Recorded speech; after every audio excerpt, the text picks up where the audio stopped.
Êxodo capítulo 20, versículo 1 ao 17. Assim diz a palavra do Senhor. Então o Senhor deu ao povo todas estas palavras. Eu sou o Senhor, seu Deus, que o libertou da terra do Egito, onde você era escravo. Não tenha outros deuses além de mim. Não faça para si nenhuma espécie alguma de ídolo ou imagem, de qualquer coisa no céu, na terra ou no mar. Não se curve diante deles, nem os adore, pois eu, o Senhor, seu Deus, sou um Deus zeloso. Trago as consequências do pecado dos pais sobre os filhos até a 3ª e 4ª geração dos que me rejeitam. Mas demonstro amor por até 1000 gerações dos que me amam e obedecem aos meus mandamentos. Não use o nome do Senhor, seu Deus, de forma indevida. O Senhor não deixará impune quem usar o nome dele de forma indevida.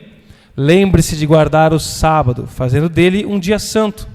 Você tem 6 dias da semana para fazer os trabalhos habituais, mas o 7º dia é o Shabá do Senhor, seu Deus. Nesse dia ninguém na sua casa fará trabalho algum, nem você, nem seus filhos e filhas, nem seus servos e servas, nem seus animais, nem os estrangeiros que vivem entre vocês. O Senhor fez os céus e a terra, o mar e tudo que neles há, em 6 dias. No 7º dia, porém, descansou. Por isso, abençoou o sábado e fez dele um dia santo. Não mate, não cometa, honre seu pai e sua mãe, assim você terá vida longa e plena na terra que o Senhor, seu Deus, lhe dá. Não mate, não cometa adultério, não roube, não dê falso testemunho contra o seu próximo e não cobice a casa do seu próximo. Não cobice a mulher dele, nem seus servos ou servas, nem seu boi ou jumento, nem qualquer outra coisa que lhe pertença. Feche seus olhos mais uma vez e vamos orar. Senhor Jesus, tua é a palavra, teu é o poder e para ti seja toda a glória. Que nesse momento, ó Pai, o Senhor cative a nossa atenção, nossos corações, a tua voz, através do texto bíblico, dessa mensagem, ó Pai, que o Senhor fale conosco, com cada um aqui, de maneira especial, ó Pai, de maneira particular, naquilo que cada um tem vivido, ó Pai, seus desafios, suas lutas, suas alegrias, seus anseios, suas expectativas, que o Senhor venha de encontro, ó Pai, para dar respostas aos nossos corações, para dar confronto aos nossos corações, para dar consolo aos nossos corações, Pai. Abençoe-nos com a tua presença, com a manifestação do teu Espírito Santo em nosso entendimento e nosso coração. Em nome de Jesus. Amém. Nós vimos, ao longo dessa série, 10, 11 episódios, digamos assim, 11 mensagens, vimos sobre a adoração a outros deuses, vimos sobre a criação de imagens de Deus, a honra ao nome de Deus, o Shabá, a honra às autoridades, a promoção da vida, o roubo, o adultério, o falso testemunho.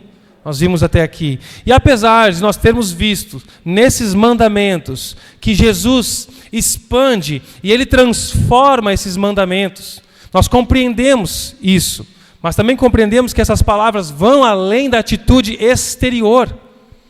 Elas são literalmente, apesar de elas serem além da atitude exterior, vai muito além do que a gente faz, elas vão para o coração, elas são, esses mandamentos citados, são ações, literalmente, são comportamentos legislados por Deus no mandamento. Mas esse último mandamento é diferente. Esse não é comum aos outros. Não existe nada parecido com esse mandamento em nenhuma legislação de outros povos antigos. Uma lei, um mandamento que não regulamenta o comportamento, mas que orienta e regulamenta os desejos do coração. Isso é totalmente fora do comum. Não é algo criado por um legislador comum. Obrigado. Não é algo criado por um legislador comum, qual é o homem que vai criar uma lei para controlar o anseio, o desejo do coração de outro. Mas como o legislador aqui é o próprio Deus, o Criador da vida, aquele que conhece os corações, aí faz todo sentido. Aí é diferente. porque não são apenas regras, são palavras de vida para um novo coração que vive com Jesus. E a cobiça, ela se esconde no coração. Assim como o primeiro mandamento, vocês lembram qual é o primeiro mandamento? Quem diz aí em voz alta? Não terás outros deuses diante de mim. Não tenha outros deuses além de mim. Como nós vimos, esse primeiro mandamento assim, e o 10º, eles tratam daquilo que se encontra no coração. Essa adoração a outros deuses, nós vimos a idolatria aqui, lembra daquele episódio do caixão aqui? Não é simplesmente se prostrar a uma outra divindade visível, mas nós vimos sobre os ídolos do coração. E a cobiça, assim como o primeiro mandamento, trata daquilo que se encontra em nosso íntimo. O primeiro e o 10º mandamento, eles formam como uma moldura, que vão mostrar que a lei de Deus, ela é espiritual. Ela exige obediência interior, e que o Senhor trabalha no coração. Mas como seria possível proibir um anseio interno? Como saber se eu estou caindo na cobiça? Onde começa a cobiça? Onde termina? Quem é que vai controlar se eu estou cobiçando ou não? É possível mandar nos pensamentos, nos desejos? Nós podemos começar entendendo melhor o que é cobiça. A palavra cobiça utilizada aqui, ela tem um significado original de desejar, se deliciar. Então, esse é o significado da palavra. Ela é usada em outros contextos também, como se deliciar, desfrutar, desejar também. Talvez muitos de nós lembrem desse mandamento apenas nessa palavra, né? Não cobiçarás. E assim a gente lembra do 10º mandamento. Mas será que isso significa dizer, não tenha desejos? Não se delicie? Será que é isso que Deus está tentando controlar? Voltando um pouco, nós precisamos entender que quem criou os desejos em nós foi o próprio Deus. Deus criou em nós desejos, meus irmãos e amigos, apetites. Ele criou os desejos para serem satisfeitos. Ele criou primeiro o alimento. Lembram na ordem da criação?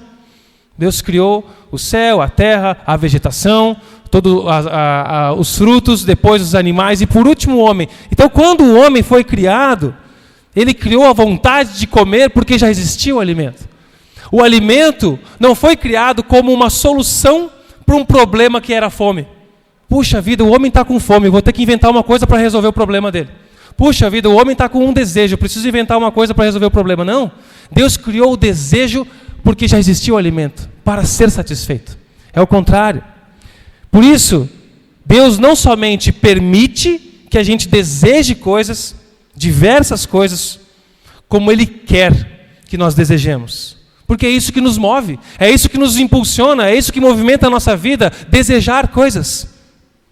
O desejo de ter uma família, o desejo de ter um abrigo seguro, confortável, uma casa, o desejo de ter filhos, o desejo de desenvolver um projeto, concluir um projeto, o desejo de se realizar profissionalmente, o desejo de ser mais útil no reino de Deus, o desejo de conhecer mais a Deus, o desejo de servir melhor a Deus e por meio de tudo isso, o desejo de amar e ser amado, o desejo de cumprir o propósito de Deus.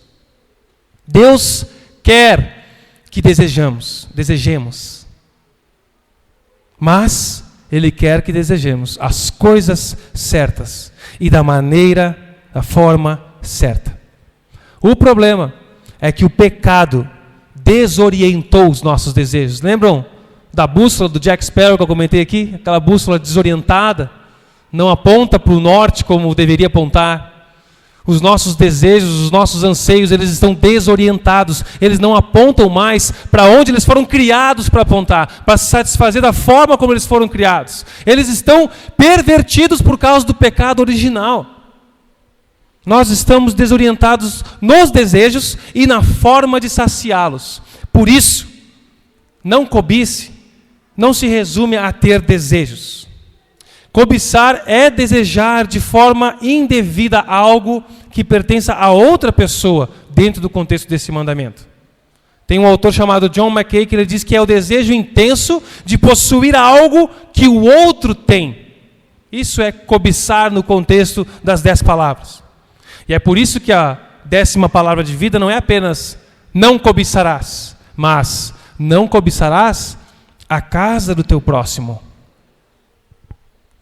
E a casa do teu próximo pode se expressar em pensamentos do tipo: puxa, olha que legal a casa desse cara. Eu morando aqui nesse lugar de aluguel, e olha só essa casa que legal. Que injusto comigo, porque eu preciso morar num lugar assim, enquanto outros, esse irmão, essa pessoa mora naquela casa.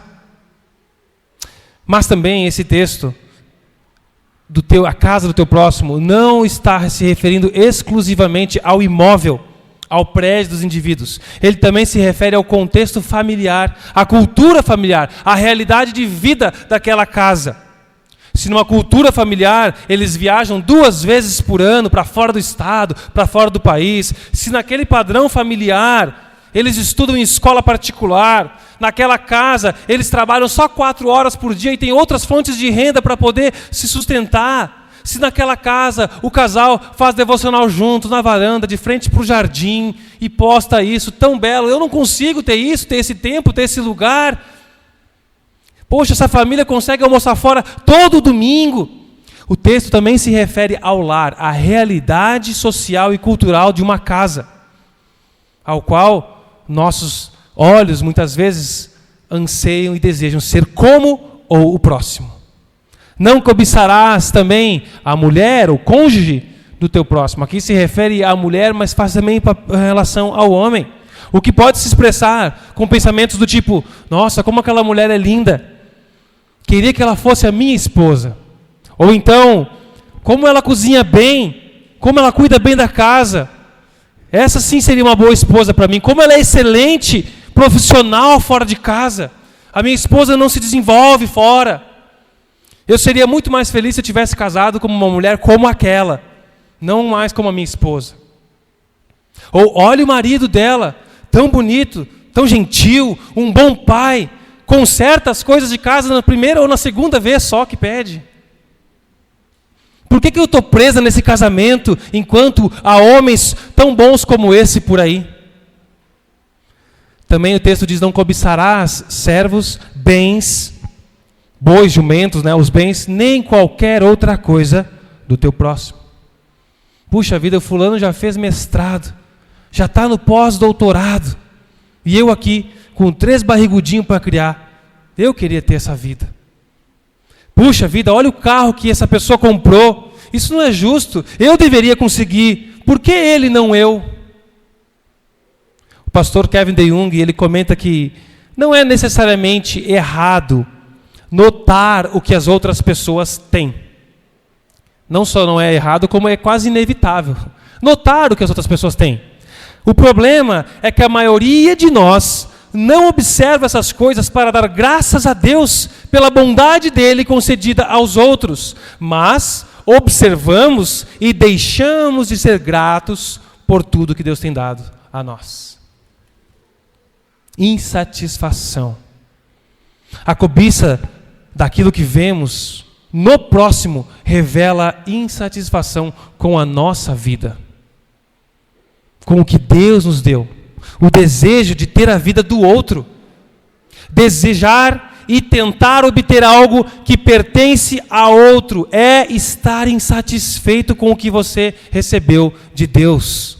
É ignorar os sonhos e propósitos que Deus colocou em você.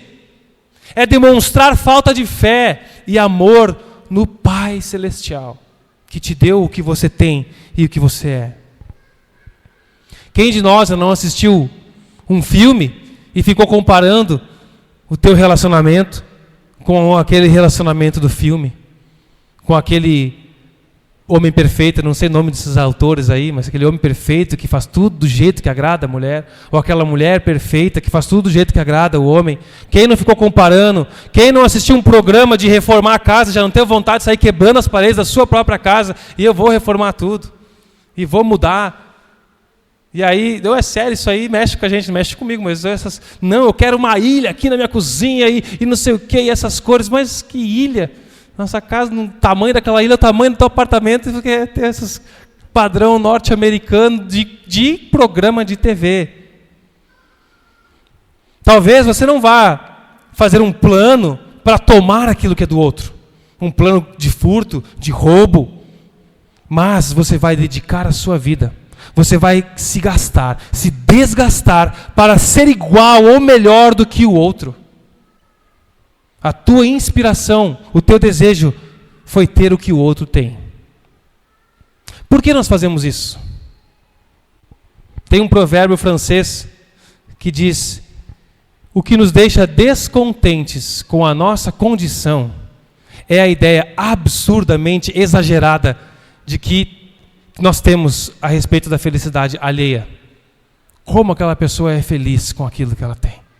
E a gente começa a ficar descontente com a nossa situação. Olha como aquela pessoa é feliz com aquele carro, podendo sair com a família, passear. Olha como aquela pessoa é feliz naquele sítio. Olha como a pessoa é feliz naquela casa de praia. Olha como a pessoa é feliz. E se tu perguntar, ela vai dizer, não, é ótimo. Aí numa outra roda de conversa, eu quero vender essa casa, só me dá trabalho, só me desgasta e não sei o quê. É sempre assim, né? Por que nós fazemos isso, irmãos? Na verdade, nós somos tolos. Tolos para pensar que se nós tivéssemos aquilo que o outro tem, nós seríamos felizes. E tem sempre alguém pensando que se tivesse o que você tem, ela seria mais feliz. Poxa, se eu tivesse o que você tem. O povo de Israel fez isso ao reclamar dos juízes e pedir a Deus que lhes desse um rei. Nós queremos um rei do mesmo jeito que as outras nações têm. Porque é melhor assim. E Deus decide ensinar sobre o contentamento para o seu povo da maneira mais difícil, dando-lhe aquilo que eles pediram. Ah, é? Sabe quando o teu filho insiste em uma coisa que você sabe que não é a hora, sabe que não é bom. Ah, é? Tu quer? Então tá, vai. Vai para tu ver. É isso que Deus faz. Vocês querem um rei? Tá bom. Então tá. E aí a gente tem aquele desastroso primeiro reinado de Saul e muitos outros. O desejo desorientado nos leva ao descontentamento, a cobiçar, desejar pecaminosamente. E nós deixamos de acreditar que Deus é suficientemente grande para nos ajudar e que Ele não é bom o bastante para comigo. Ele não se importa comigo tanto assim. O nosso descontentamento é uma expressão do quanto nós achamos que Deus nos deve. Você está descontente? Você acha que Deus está te devendo, que Ele deveria ter te dado mais? E hoje em dia a publicidade contemporânea, ela trabalha arduamente para aumentar os nossos desejos por um carro requintado, por lugares surreais. E isso explora os desejos naturais que Deus colocou em nós, mas distorce eles, tenta distorcer para gerar inveja em nossa alma. E essa lacuna entre a nossa expectativa criada por nossos desejos desorientados e a nossa realidade é onde o descontentamento e a cobiça prosperam. A nossa expectativa gerada por esses desejos desorientados, pelos programas, por tudo que a gente vê, por tudo que a gente quer ter, distante da realidade que a gente tem, do que a gente pode ter, essa lacuna gera em nós o descontentamento, a frustração, uma vida pesada, a gente vai vendo assim aquela cara de tristeza, de desânimo, como se a vida fosse ruim. Porque a gente está olhando para aquilo que é só ideal e irreal. Enquanto as nossas expectativas excederem a realidade, nós estaremos particularmente propensos a perder vida. E perder a vida na cobiça. Não quer dizer, meus irmãos e amigos, que não há espaço para melhorias, para desenvolvimento, para avanço, para prosperidade. Mas quando é saudável, quando você não vai se sentir angustiado por isso, inferior, se comparando com outros e achando que você não vale, que o seu valor é menor, que Deus se esqueceu de você, que o que você faz não presta, que Deus está te ignorando. Não é errado desejar coisas nesta terra, preste atenção nisso, não é errado desejar coisas nessa terra, se dedicar para conquistar algo, economizar, zelar pelos bens que você tem, multiplicar os bens, criar riquezas. Muitas vezes o pecado não está na compra de coisas. Muitas vezes está, mas muitas vezes não está na compra de coisas, mas no tempo, na energia, no esforço dedicado a conquistar e manter coisas que fazem a sua alma murchar, que fazem você definhar espiritualmente, porque você está se dedicando, ralando, se desgastando para obter e manter coisas que você cobiçou. A ponto de você não permitir que a bênção que você recebe seja derramada em você, seja derramada também através de você. Você já não permite mais ser um instrumento de bênção a outras pessoas.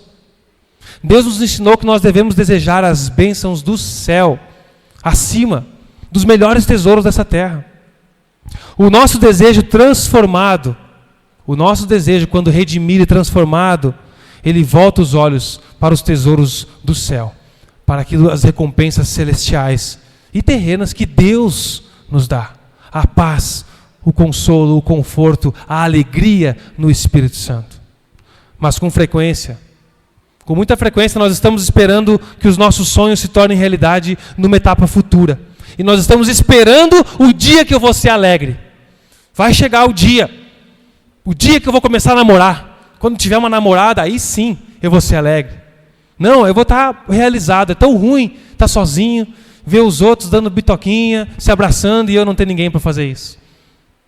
Não, aí começa a namorar. Não, vai ser melhor quando a gente pelo menos noivar, né? A mulher espera ter o anel noivado.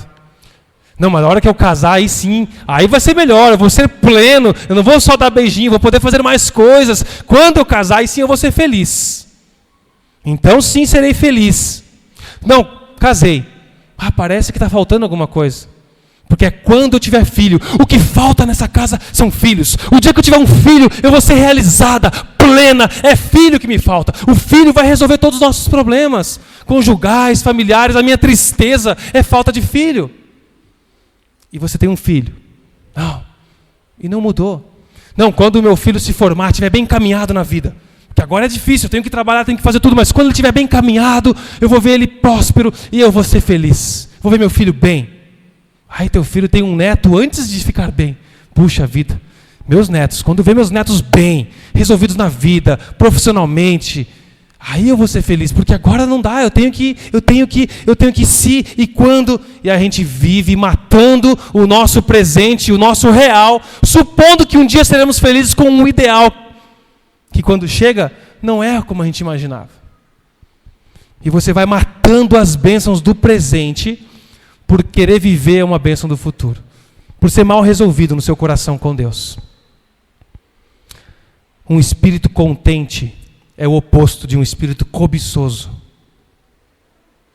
Meus irmãos, entendam que a 10ª palavra de vida não tem o objetivo de nos tornar criaturas insensíveis, sem esperança, sem sonhos, pessoas sem desejos, mas sim reorientar os nossos desejos naquilo que Deus quer, aquilo que Deus tem preparado para você, aquilo que Ele quer que você busque nele, o que Ele tem para você, não para o seu irmão, porque muitas vezes você quer assumir a vida do seu irmão, isso é que esse mandamento está preservando, a vida que Deus tem para você.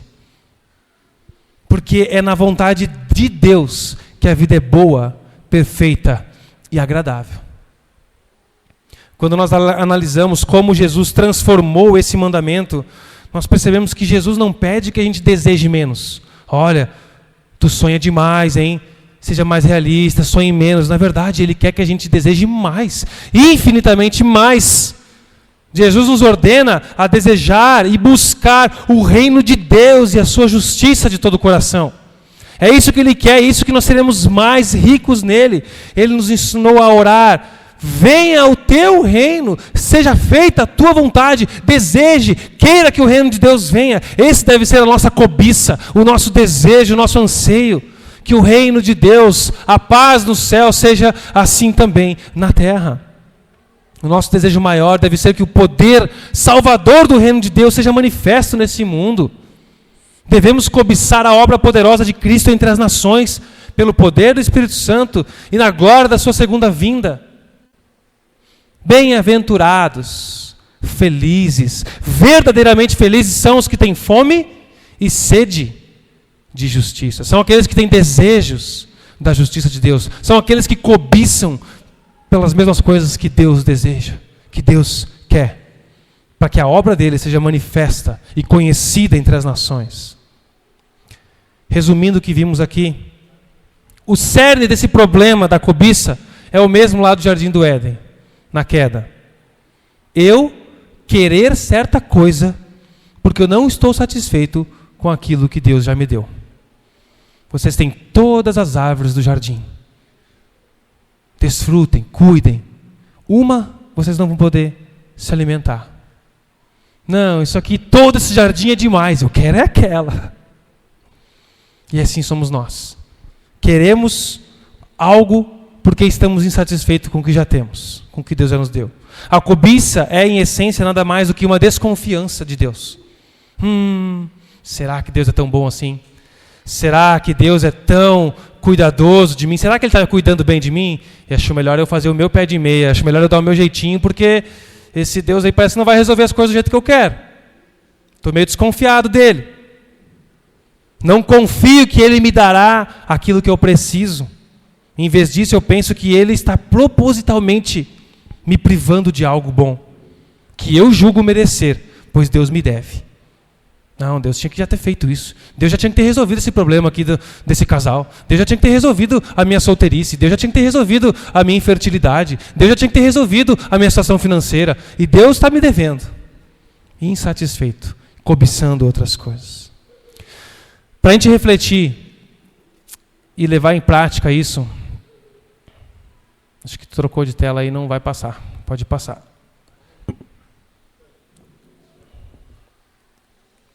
Aí, para a gente refletir e praticar. Primeiro, meus irmãos e amigos, confie na soberania de Deus.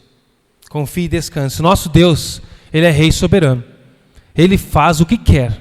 Ele é Deus. Ele é o Criador. Ele tem o direito de dar algumas coisas para uns e não dar para outros. E tudo bem para Ele, porque Ele é Deus.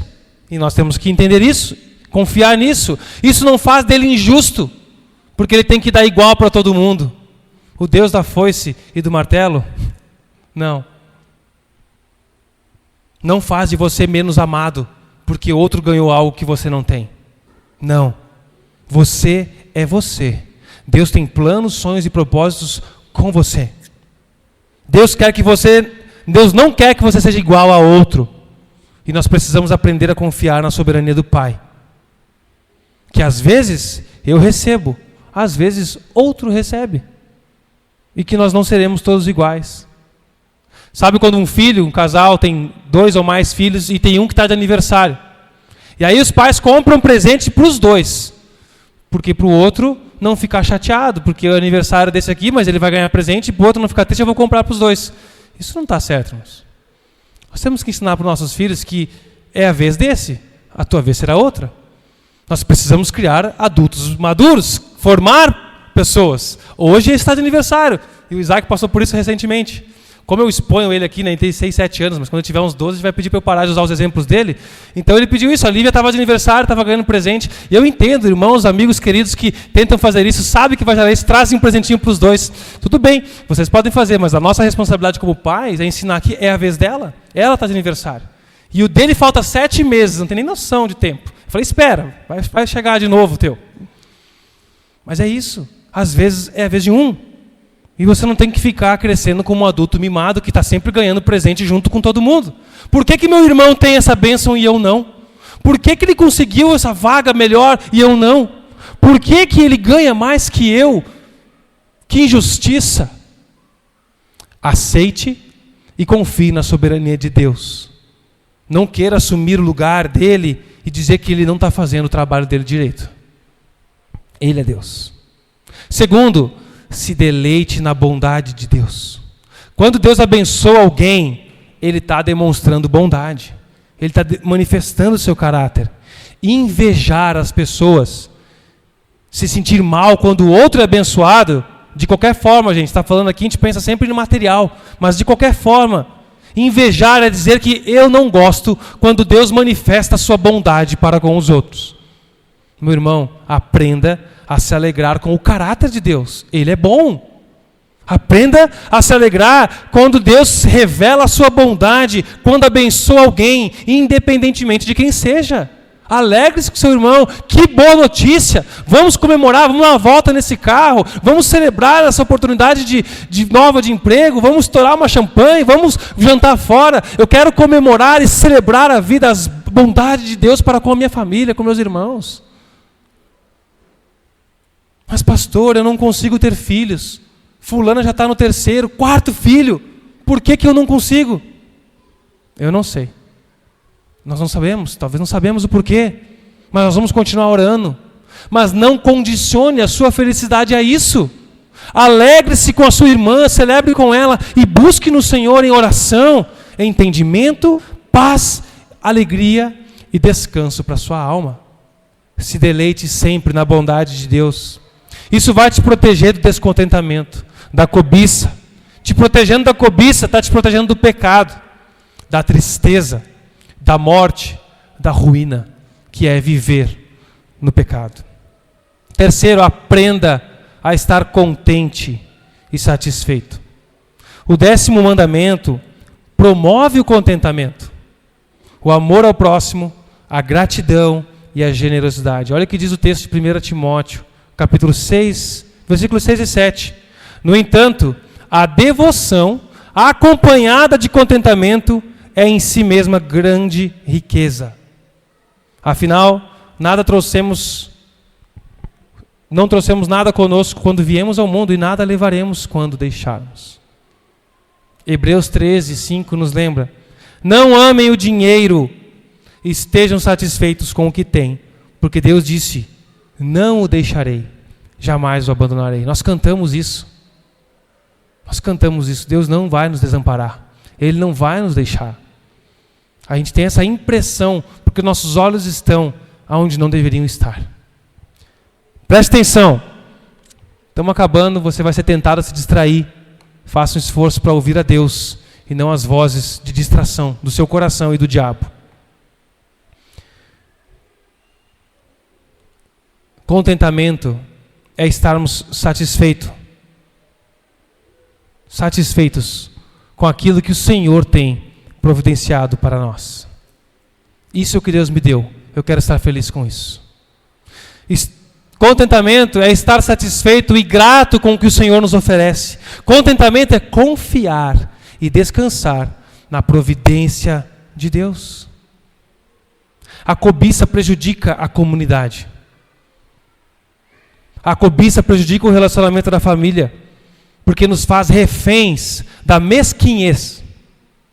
Quanto menos satisfeitos estamos com as nossas próprias posses, com os nossos relacionamentos, com as nossas circunstâncias, menos inclinados estaremos à generosidade, ao cuidado ao próximo.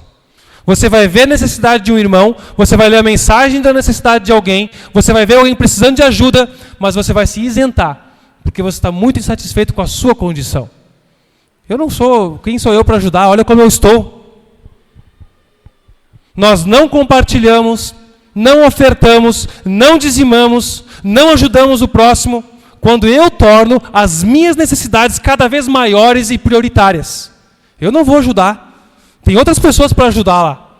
Alguém tem melhores condições que eu. Olha só quanto eu preciso disso. Olha quanto boleto eu tenho. Eu não vou ajudar. Olha o tamanho dos meus sonhos, as minhas metas. Se eu ajudar, vai atrasar os meus sonhos. Então a cobiça, ela prejudica o relacionamento da comunidade. Eu não sou generoso, eu não sou atencioso às necessidades do outro, que muitas vezes na prática são muito maiores que as minhas. Ah, mas é difícil para todo mundo, né? Fazer o quê? Alguém vai ajudar, alguém vai aparecer para ajudar. Deus vai fazer alguma coisa.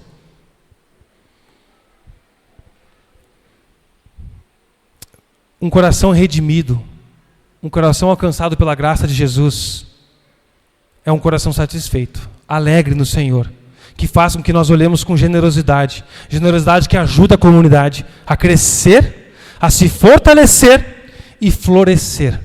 Ficar bela e atraente. Quando os outros vão olhar e dizer que tipo de relacionamento essas pessoas têm, que se ajudam, que colaboram com o outro, que não deixam um passar necessidade.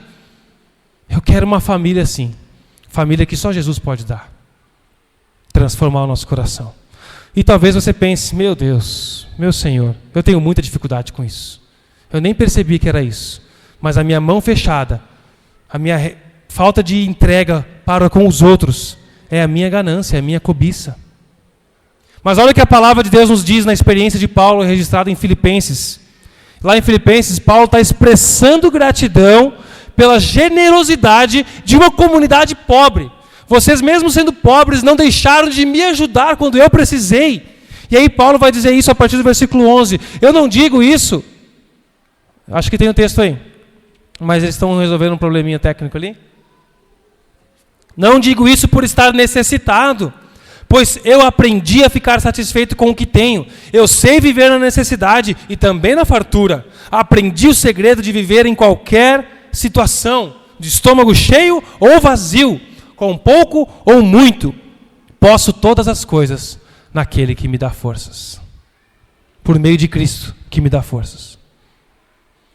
Se o contentamento tem sido uma batalha para você, perdida muitas vezes, e você anda reclamão, murmurador, ingrato, cobiçoso, ganancioso, egoísta, se cobiçar o conforto, dinheiro, companhias tem sido o seu modo de vida, se desgastar para isso, ouça essa boa notícia. O contentamento é aprendido. Você aprende o contentamento. Ele se aprende seguindo o padrão típico de santificação e amadurecimento. Pelas experiências, pela busca, pela graça e poder daquele que nos ensina e nos dá forças. A palavra de Deus nos assegura isso. Isso pode ser feito. E feito além do mínimo. Ela diz que nós podemos aprender o contentamento em todas as coisas. E por onde nós começamos? Começamos estando aqui, para aprender, para crescer, ouvindo, meditando, orando, falando com Jesus, buscando a Ele, sendo prático na gratidão, na generosidade e na dedicação. Não tente enganar os outros e enganando a si mesmo. Fale com o Pai. Se dedique a Ele. Lembra do texto de 1 Timóteo, capítulo 6, versículos 6 e 7? No entanto, a devoção acompanhada de contentamento é em si grande riqueza. Se entregar, buscar com contentamento. Essa é a satisfação verdadeira. Como nós podemos combater as falsas expectativas levantadas por um ideal? Uma habilidade importante nesse caminho para o aprendizado do contentamento é limitar a nossa exposição a fontes realçadoras de desejo. Preserve os seus olhos. Limite a exposição a essas fontes.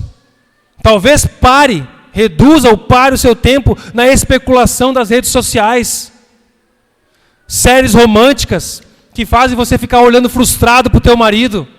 Pornografia que faz você ficar olhando frustrado para o teu casamento. Para a tua esposa. Programas de mansões que fazem você ficar olhando frustrado para o seu lar. Você já pegou a ideia? Nós olhamos para esse mundo, para coisas que não são para nós. Não pertence a nós, e isso frustra aquilo que temos. Rompa com isso, em nome de Jesus, pelo poder do Espírito Santo. Aprenda a estar contente com o que tem, desfrute. Um espírito contente é o oposto do espírito cobiçoso. E quarto, aprenda a desfrutar. Nós falamos tanto, vocês me veem tanto falando sobre desfrute das coisas, desfrutar da vida. Então desfrute. Aproveite as bênçãos que Deus tem te dado hoje. Observe e desfrute das coisas simples que estão à sua disposição. Das conquistas e bênçãos que você tem à sua disposição. Nem sempre é seu, e não precisa ser. Mas está à sua disposição, desfrute. Ah, mas alguém já disse, cara, se precisar, está aqui a chave do meu carro. Cara, se tu quiser uns dias na praia, está aqui a chave da casa da minha praia. É para você também, vai lá, passa uns dias com a tua família. Ah, mas eu queria um lugar para mim, o meu lugar, o meu canto. Desfrute daquilo que você pode desfrutar hoje. Curta a sua varanda, curta a sua sacada, Curta a sua bicicleta, curta o seu carro, passeie com ele, curta o seu chimarrão na companhia de um amigo, do seu cônjuge. Desfrute daquele momento, aprenda a viver os momentos da vida e pare de olhar para os outros. Pare de olhar para tudo que é lugar, achando que aquilo que você tem não é bom. Muitos outros queriam e precisariam talvez estar no seu lugar, para ver como a sua vida é boa.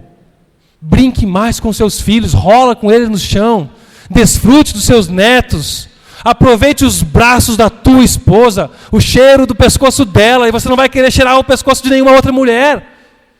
Aproveite o seu cônjuge, desenvolva a tua cultura familiar, crie as suas tradições, aproveite a praça do teu bairro, da tua cidade, aproveite a ciclovia com seu esposo, com um amigo, desfrute daquilo que está à tua disposição.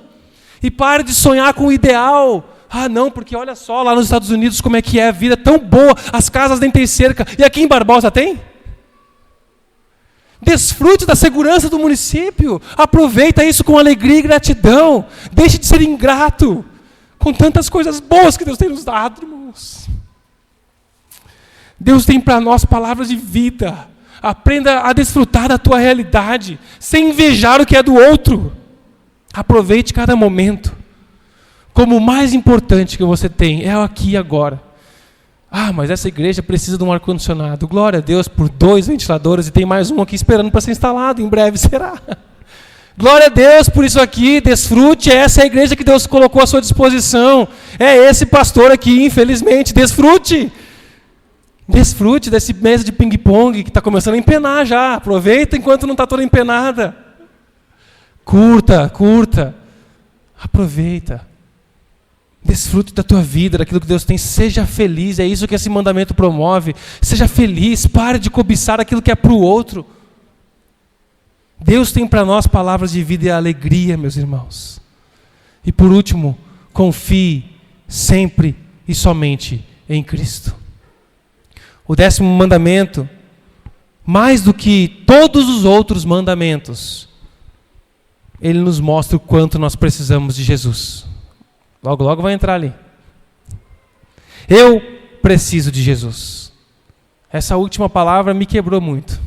Mas eu preciso mais de Jesus. Só Jesus resolve o problema do coração, te dando um novo coração e te ensinando a equilibrar a sua vida, a se satisfazer nele, a desfrutar da tua vida. Então você vai equilibrar a sua rotina de trabalho e você vai continuar prosperando. E você vai equilibrar a sua rotina de estudos e você vai continuar se desenvolvendo. E você vai equilibrar o desfrute da sua casa e você não vai crescer com a culpa. Ah, eu preciso de mais tempo com meus filhos. Eu queria ter tido mais tempo com meus filhos. Não, eu estou aproveitando cada momento. Aquele momento é o momento para aproveitar. Hoje é dia de almoçar com meus pais. Eu vou curtir esse momento, conversando com meu pai, com a minha mãe, lembrando histórias. Depois eu vejo os outros problemas. Hoje é dia de passear na ciclovia com a minha esposa, mas nós vamos lembrar de outras coisas, desfrutar da vida. Eu preciso de Jesus para aprender isso. Não vai ser a casa dos sonhos, não vai ser o carro novo, não vai ser a tua empresa, não vai ser a tua formação, não será a tua gravidez, não será teu filho, não será teu neto, nada disso vai trazer a satisfação que só Jesus Cristo pode dar ao teu coração. O Senhor Jesus é tudo o que nós mais precisamos desejar. É onde nós temos salvação, perdão, alívio para a nossa alma em todas as tribulações e tempestades da vida, orientação nas decisões, dos desejos, dos relacionamentos. Cristo é suficiente para nós em sua palavra. O Senhor Jesus disse: buscai, pois, em primeiro lugar o reino de Deus e a sua justiça, e todas as suas necessidades básicas, que está no contexto, vestir e comer, vos serão dadas. Aprenda a clamar como salmista no Salmo 73, versículo 25. Que mais tenho eu no céu, senão a ti? Eu te desejo mais que qualquer coisa na terra. Que essa seja a nossa oração de manhã, antes de sair de casa. Senhor, quero desejar mais o Senhor nesse dia. O que você tem desejado? O que tem ocupado o teu coração, tua mente, teu labor, seu vigor, seus recursos, sua disposição? A quem você tem dedicado o seu melhor tempo? Sua família. A quem você tem dedicado a sua família? A quem você tem consagrado seus bens? A quem você tem consagrado a tua vida, o teu coração? Volte-se para o Senhor hoje.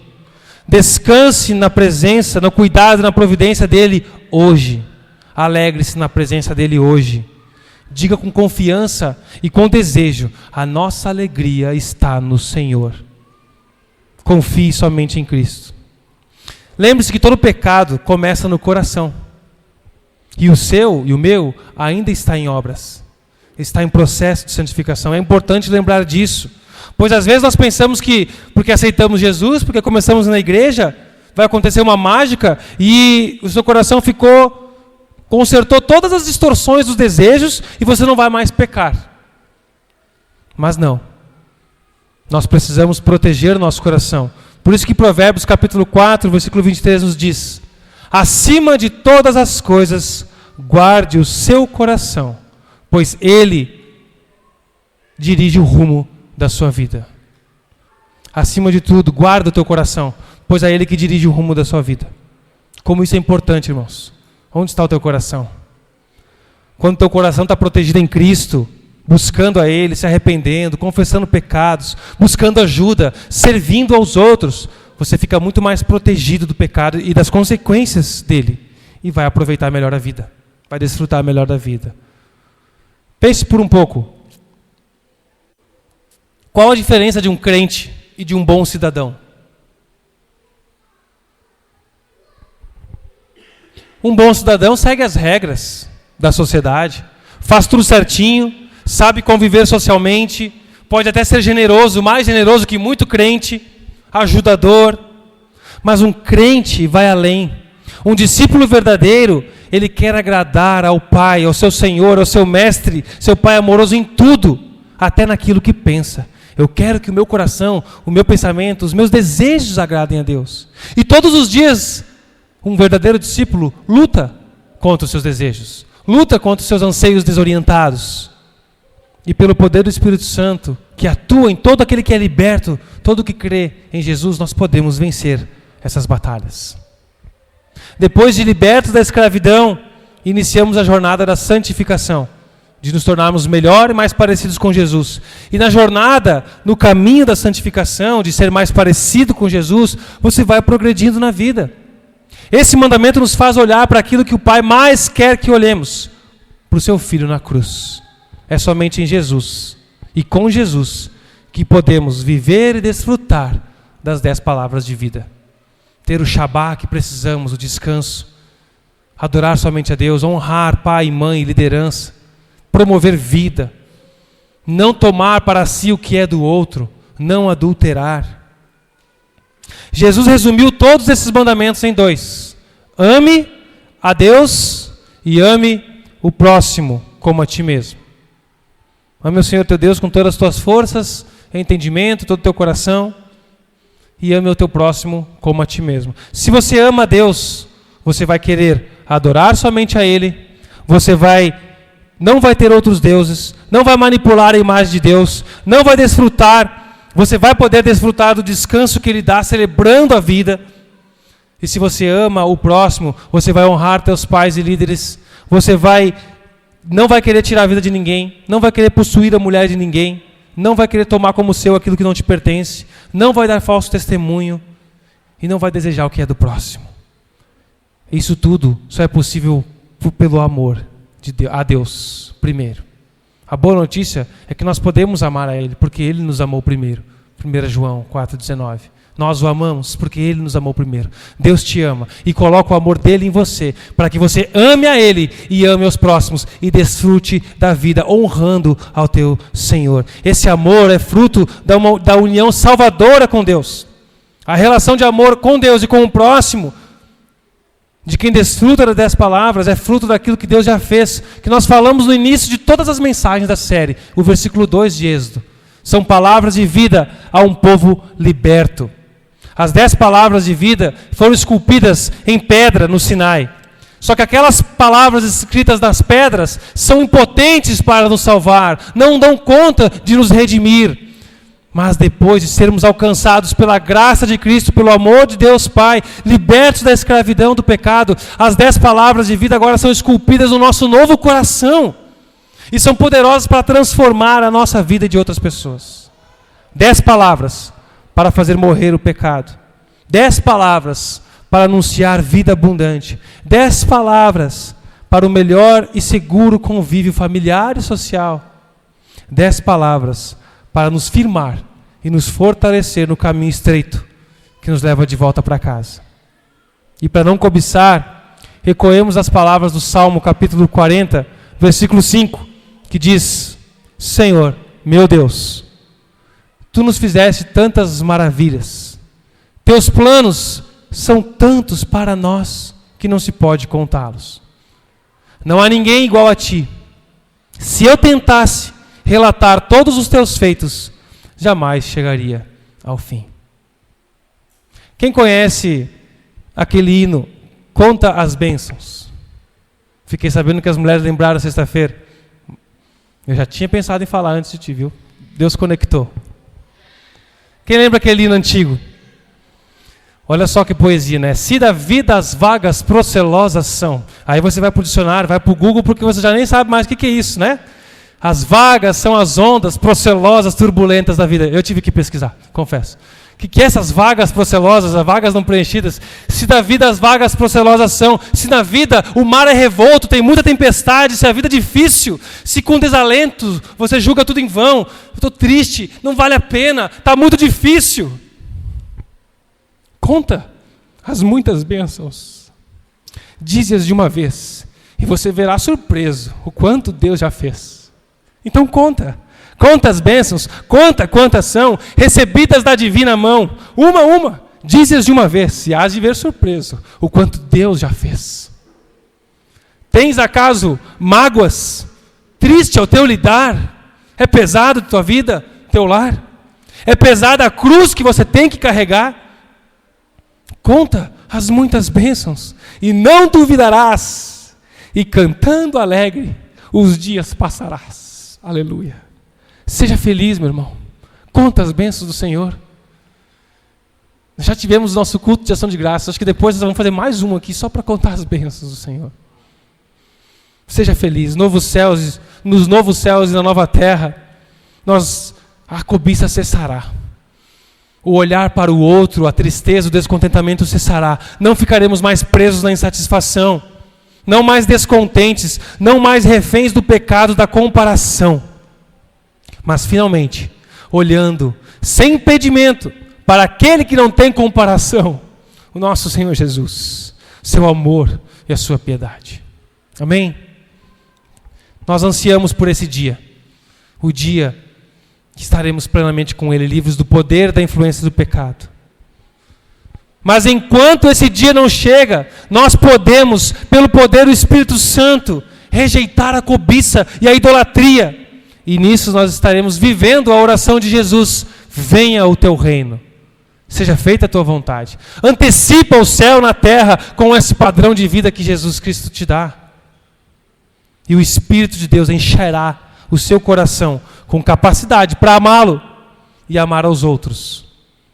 E completará a obra em você. Por isso não se frustre. Não se desanime, aquele que começou a boa obra na sua vida é fiel para completá-la até o dia que Ele vai voltar. E Ele está trabalhando em você. Corresponda, responda, dê passos práticos em direção a tudo que você ouviu aqui. Nessas 11 mensagens aí, nesses 3 meses, eu acho, 4 meses, de palavras de vida que Deus deu para nós. Seja feliz na presença do Senhor Jesus. Que Deus nos abençoe. Amém?